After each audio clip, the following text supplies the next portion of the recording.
Tu veux que je te raconte l'histoire de ce pigeon qui est devenu une star en Australie ? Ok, mais par contre, moi je raconte mes histoires qu'aux enfants qui se lavent les dents. Donc attrape ta brosse à dents, ton dentifrice, et tu frottes jusqu'à ce que l'histoire soit terminée. 3, 2, 1, 0. Est-ce que tu as déjà entendu parler de la Première Guerre mondiale ? Ça s'est passé il y a très longtemps, quand tes grands-parents n'étaient même pas nés, il y a plus de 100 ans. Ça a commencé par une dispute entre deux pays qui ont décidé de se battre pour régler leurs affaires. En général, c'est pas une bonne idée. Heureusement, cette guerre, elle a fini par s'arrêter. C'était le 11 novembre 1918. Alors chaque année, pour se souvenir de tous les soldats qui se sont battus, on ne travaille pas le 11 novembre. Pas d'école pour les enfants, pas de bureau pour les parents, tout le monde reste à la maison. C'est ce qu'on appelle un jour férié. Et ce jour-là, on va souvent déposer des fleurs sur les tombes des soldats.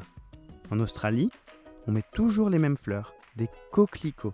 C'est une jolie fleur toute rouge. Sauf que cette année, il s'est passé quelque chose d'incroyable. Tu veux savoir quoi ? Je rêve ou t'as arrêté de brosser ? C'est quand même dommage, tu sauras jamais la chose incroyable qui est arrivée. Ah, ça y est, d'un coup on se remet à frotter. Bon, c'est bien, mais n'oublie pas de brosser aussi tes grosses dents du fond. Allez !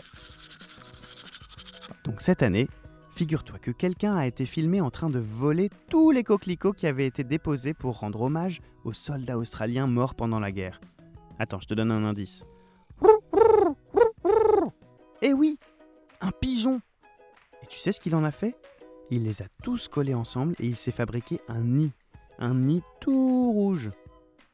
Les gens auraient pu être fâchés, ils auraient pu essayer de chasser ce pigeon mal poli, mais ils ont préféré le laisser faire. Parce que tu sais quoi ? Les pigeons aussi ont participé à la guerre et ils ont même été très courageux. Et il y a 100 ans, on n'avait pas de téléphone portable pour s'appeler ou s'envoyer des messages.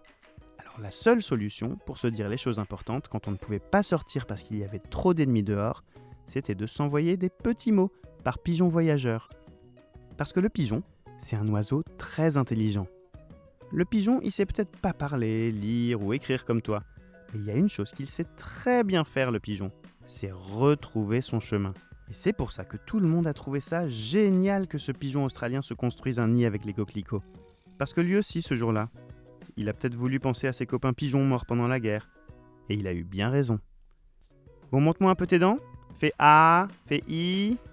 Pas mal, bien blanche comme il faut. Tant pis pour vous les caries. Allez maintenant, au lit.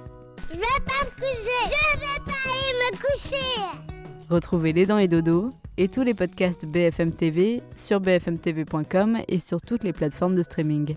C'est un podcast BFM TV.